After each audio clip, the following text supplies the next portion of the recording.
Why should I pay for other people's health care? There's a couple reasons. One is I'm already paying for other people's health care. In Oregon, we paid for $1.1 billion of other people's health care.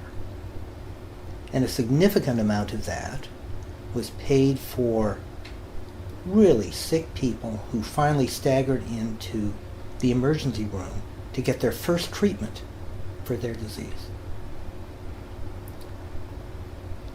If we provided not just free emergency room care for acute complications of chronic diseases, but paid for free primary care, free preventative care, free outreach care, then I'd be paying a whole lot less for other people's health care. The question isn't how can I avoid paying for other people's health care? The question is how can I reduce it? The way I do that is with a single payer system.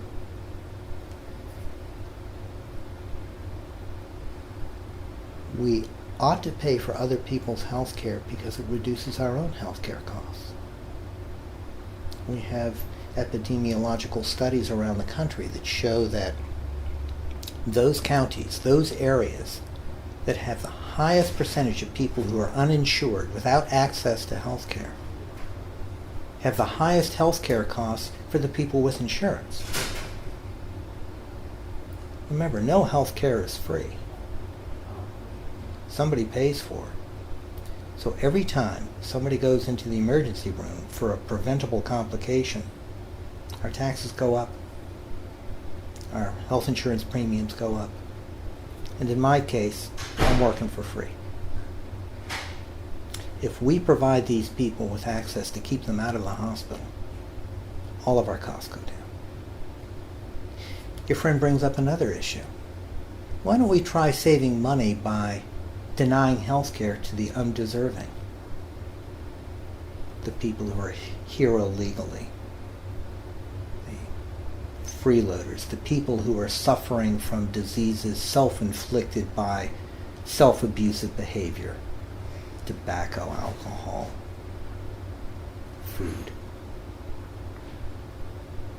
Leads down a very slippery slope. Who determines who deserves health care? Should we have somebody at the emergency room saying, I'm sorry, but you smoke too many cigarettes, you're not going to get health care. Or you're 1 pound over the BMI limit, you don't get health care. Or we draw the line at 3 drinks a week, you have 4, you don't get health care. Who's going to make that decision? You talk about death panels. Now we have somebody making life and death decisions that say, if your spouse is brought unconscious from an automobile accident and her ID is lost and she has no proof of payment, we'll leave her out in the parking lot because she clearly is a freeloader. Morally, it's a horrifying alley into which we're venturing. The important thing to realize, though, is that the successful healthcare systems in the United States, the successful healthcare systems around the world, none of them exclude anybody. They don't exclude the undeserving.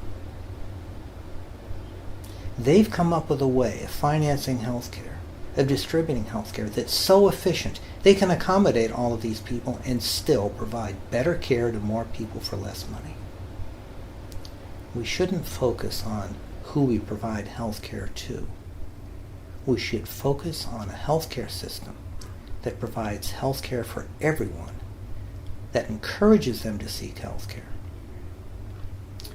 and cuts out private health insurance companies and replaces them with publicly accountable, transparent, not-for-profit funding. That's what single payer is all about.